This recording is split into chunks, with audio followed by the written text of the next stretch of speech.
Voilà.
Bonsoir, bonsoir. Ceux qui sont là, vous me dites si le son est bon. On va commencer ce petit live là rapidement.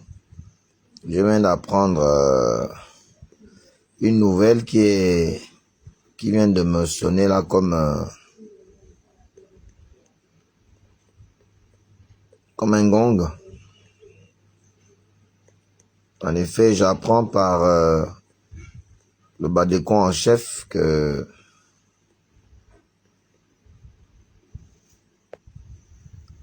notre grand frère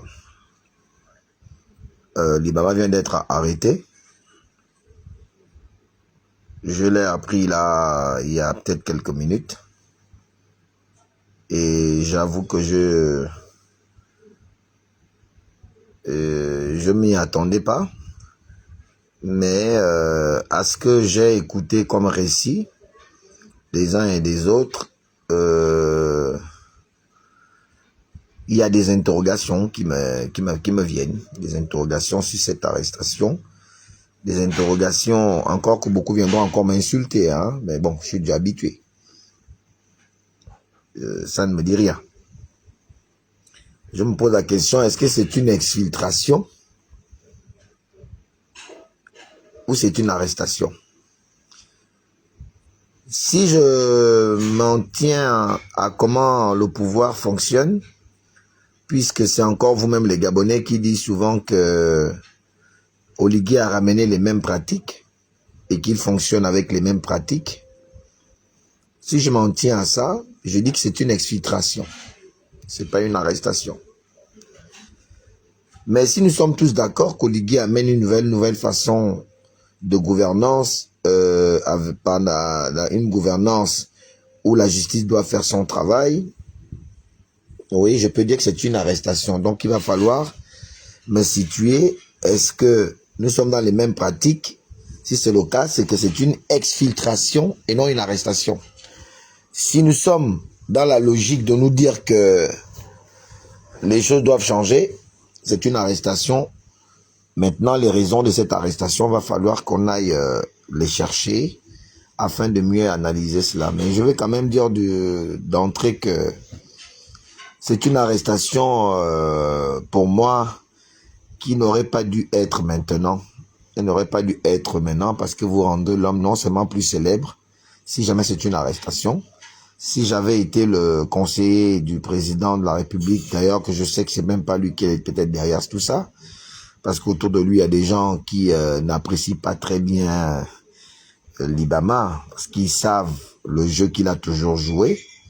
Je continue à maintenir qu'il y joue son game, ça c'est clair, c'est dans ma tête et je ne me déroute pas de ça. Maintenant, est-ce qu'il a été arrêté pour finalement aller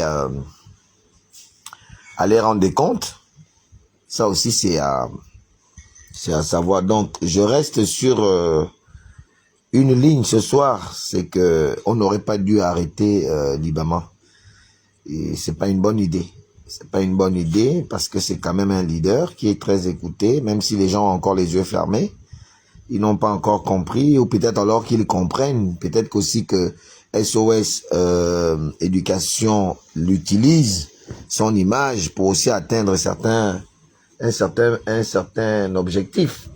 Bon, bref, c'est des spéculations qu'on fait et on essaye d'alimenter les débats pour avoir une raison particulière à cet événement. Donc, je ne vais pas m'attarder sur cette arrestation parce qu'elle ne me réjouit pas. Moi qui ai déjà fait la prison politique, je sais ce que c'est que être prisonnier politique. Je connais les difficultés liées à ce statut de prisonnier politique. Et donc, je ne peux pas me réjouir de cette arrestation que moi, j'aurais pu, si j'avais été le conseiller d'Oligui, j'aurais pu dire au président de laisser Marcel Libama faire ce qu'il sait le mieux faire, mais empêcher le président de le recevoir. C'est tout ce que j'aurais dû faire, c'est d'empêcher le président de recevoir Marcel Libama au compte des enseignants, mais recevoir plutôt les enseignants eux-mêmes, je continue à le croire, pour régler cette question des enseignants qui n'a que trop duré et qui a fait plusieurs malheureux pendant trop d'années. Mais aller au point d'arrêter Libama quand même, les gars, je sais pas, hein, je sais pas ce qui vous a pris de le faire, mais on n'aurait pas dû arriver là. C'est un Gabonais, même s'il est dans sa marmaille, il défend tant bien que mal quand même les Gabonais. Même s'il est dans sa marmaille, je sais qu'il est dans sa marmaille. Mais bon, qu'à Saint-Étienne, c'est cela. Je voudrais dire aux Gabonais que je suis pas content de cette arrestation. Bon, maintenant, si la justice a jugé l'arrêter pour des raisons qu'elle va nous exposer dans les heures qui viennent ou les jours qui viennent, on va apprécier en partir des raisons qu'on nous donnera. Mais vraiment d'entame, ça ne se voit pas bien et c'est pas bien perçu pour ceux qui sont censés accompagner le chef de l'État, ceux qui sont censés éclaircir son image. Je dis que vous avez là raté le moyen ultime de pouvoir rassurer les Gabonais et de les mettre en confiance, même si il y a un certain doute qui plane dans la conceptualisation du système aujourd'hui mis en place. Vraiment, je compatis avec ceux qui sont touchés par ça, parce que moi-même, j'ai été victime donc de ces genres d'arrestations ce qui fait que ça ne me réjouit pas. Ça ne me réjouit pas. J'espère que ce n'est qu'une routine. Ça n'ira pas plus loin, je l'espère. Laisser Libama dehors, ça anime aussi un peu la démocratie. Ça donne aussi cette intensité et ça rallume la flamme de l'espoir des enseignants et de même nous autres hein, qui ne sommes pas enseignants, même nous les Gabonais, parce que faire les choses dans la façon qu'on est en train de faire, c'est vraiment pas bon, parce que ça peut amener à d'autres événements que l'on pourrait ne pas avoir l'emprise dessus. Et ça, vraiment, il faut éviter ça. Il faut éviter que certaines choses arrivent et ce n'est pas bien.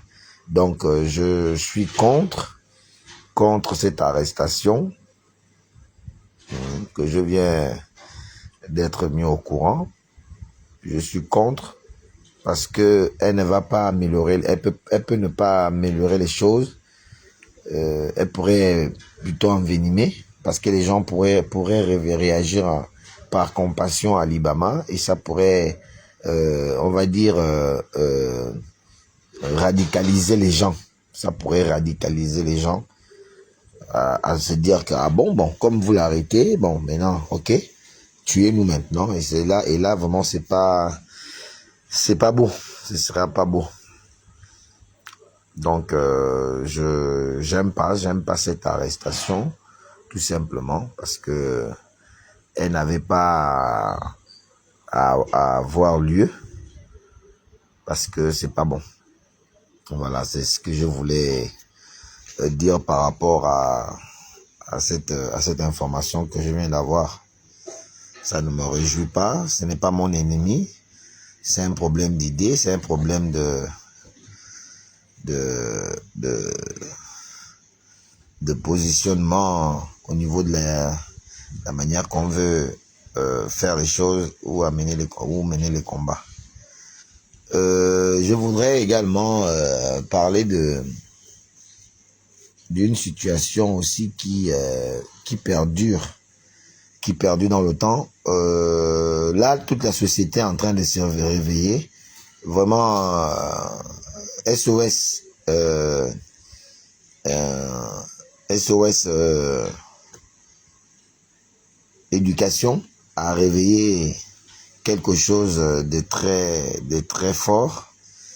Et j'aimerais au passage rappeler que il faut penser aux retraités. Il faut penser au passage aux retraités, ceux qui ont la charge de régler le problème des enseignants.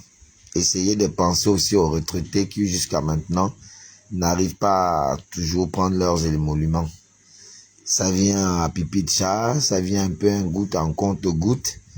Et c'est un dossier que je vais en parler demain. Je l'annonce déjà, le dossier des retraités qui continuent aussi à se sentir indignés quant à leur cotisation de retraite qu'ils ont fait aussi pendant beaucoup d'années.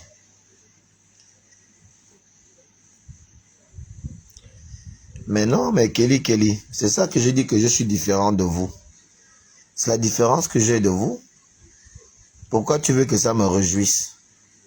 Ça va me réjouir en quoi? Moi, je suis pas l'ennemi de monsieur Marcel Libama. Je dis que c'est un gamer, je maintiens, c'est un gamer. Mais c'est pas pour autant que je vais conspirer contre lui pour qu'il soit arrêté ou bien pour qu'on le tue. Ou bien que son arrestation ou sa mort doit me réjouir.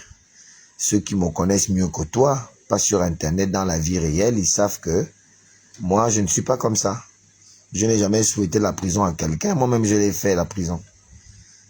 J'ai fait la prison. C'est pas le rire que tu fais là parce que tu es dehors, hein.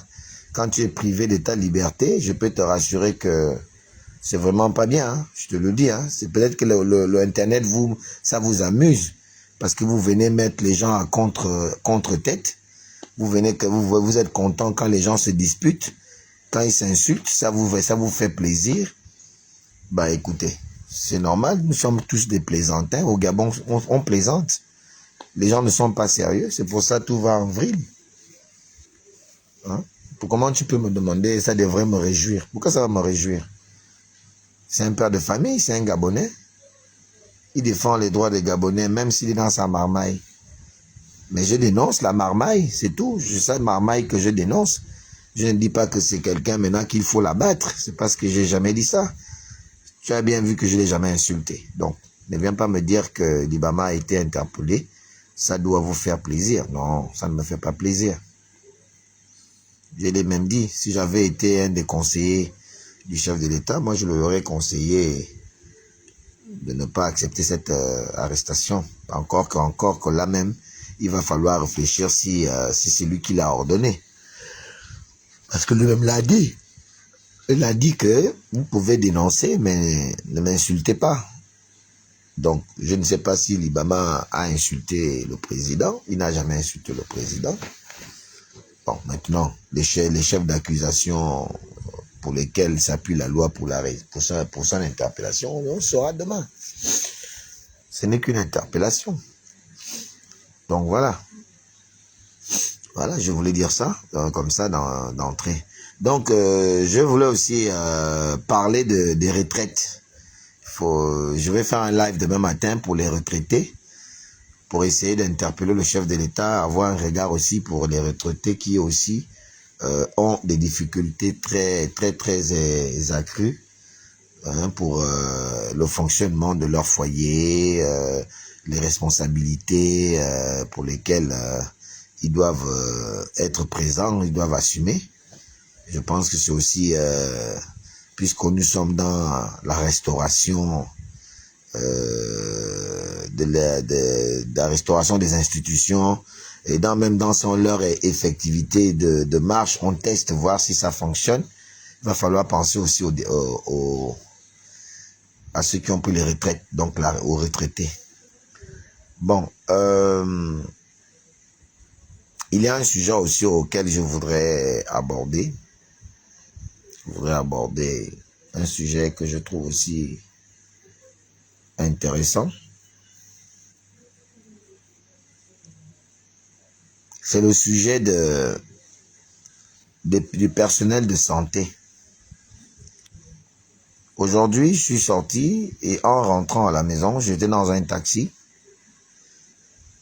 et il y avait une femme et un homme qui discutaient enfant. Et moi, je suis fan, vous le savez. Je suis fan. Et alors que nous étions en train de rouler dans le taxi, la dame et le monsieur ont engagé une histoire qui m'a touché. Une histoire qui m'a touché.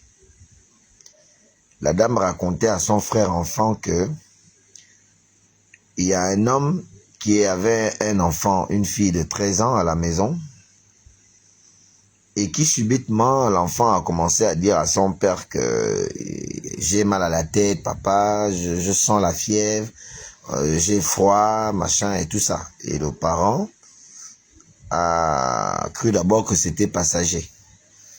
Et puis au bout d'un temps, c'est comme ça que l'enfant insiste en disant à son père que non, mais vraiment, je ne me sens pas bien. Et le père va prendre son enfant pour l'amener à l'hôpital. Alors quand il arrive à l'hôpital, il amène l'enfant aux urgences. De là-bas, on va lui dire que l'enfant n'a plus assez de sang, il fallait prendre une poche de sang. Il est parti pour prendre la poche de sang. Vous connaissez les difficultés au niveau de la banque de sang. C'est les difficultés, on te fait traîner tout ça. Malheureusement, à son retour, quand il arrive, il a trouvé sa fille avec le drap à la tête et il va demander aux gens, aux infirmières et tout ce monde que, pourquoi vous lui mettez le drap à la tête? Et le personnel, une des femmes va répondre, donc une infirmière va répondre au monsieur, mais parce que ta fille, elle est morte, tu as tellement mis du temps qu'elle est morte. Et le monsieur a craqué et il a donné une bonne claque, une bonne gifle à l'infirmière. Il a voulu presque la casser la gueule. Mais après, les médecins et le personnel de santé sont tombés sur lui pour le calmer, pas pour le bâtonner, mais pour le calmer. Et lorsqu'il a expliqué le pourquoi, il a dû mettre cette gifle à cette dame qui était infirmière. Les autres médecins lui ont parlé mal en disant, mais pourquoi tu as pu répondre comme ça? Tu es un personnel de santé. Est-ce qu'on répond aux gens comme ça? Cette histoire m'a tellement touché que j'ai discuté avec ces personnes et j'ai décidé d'en parler aujourd'hui, puisque le chef de l'État est en train de régulariser et le problème des enseignants et ceux de la santé. Excellence, Monsieur le Président de la République, si ma vidéo vous parvient, ce que je souhaite d'ailleurs, j'aimerais que l'histoire que je raconte vous serve de repère afin de mettre en garde, de trouver les mots ou de trouver je ne sais quel parallèle afin de essayer d'éduquer, je vais peut-être dire ça comme ça en termes simples, le monde de la santé, le personnel de santé. Au Gabon, le personnel de santé a ça de particulier. Il a ça de particulier de toujours oublier que nous sommes dans les hôpitaux et que c'est dans les hôpitaux que les gens viennent chercher la santé.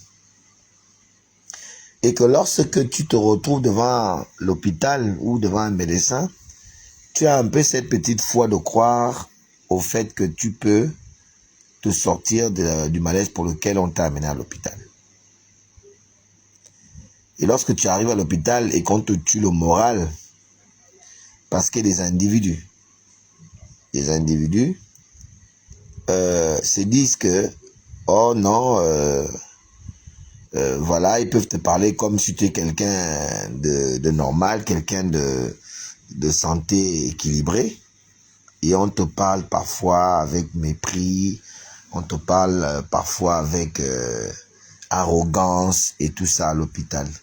Tout ça contribue effectivement au taux de mortalité que nous avons aujourd'hui, où il y a des gens qui préfèrent même dire nous amener par l'hôpital parce que déjà l'accueil vraiment n'est pas bon et les résultats ne sont pas fiables en tant que tels.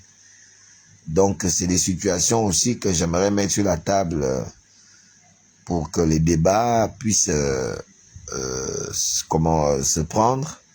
s'entamer afin de trouver des solutions sur le professionnalisme, sinon l'éducation du personnel de santé, qui est vraiment un grand problème sur le ciel Gabon et qui participe au taux de mortalité grandissant que nous avons aujourd'hui, parce que tant que ton moral n'est pas en bonne santé, cela facilite la propagation de la maladie et ça facilite à anticiper effectivement tes jours, la fin de tes jours.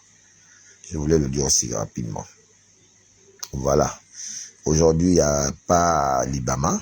Aujourd'hui, on va pas parler de l'IBAMA.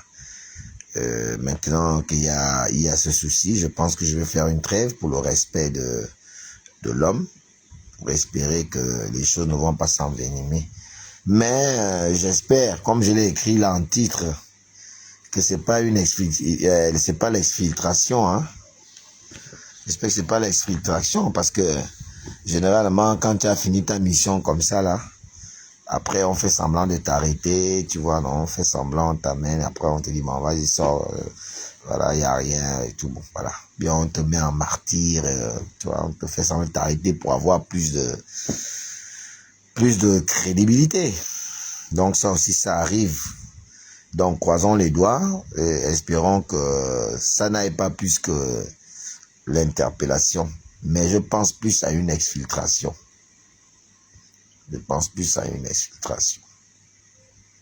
Parce que les gars ont des techniques. Ils ont vraiment des techniques.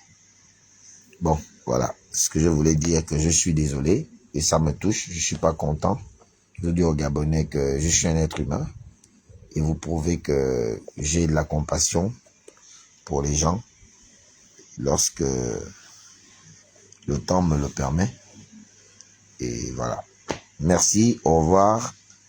À demain matin, on va parler du problème de ceux qui ont pris la retraite et qui aujourd'hui peinent à joindre les deux bouts.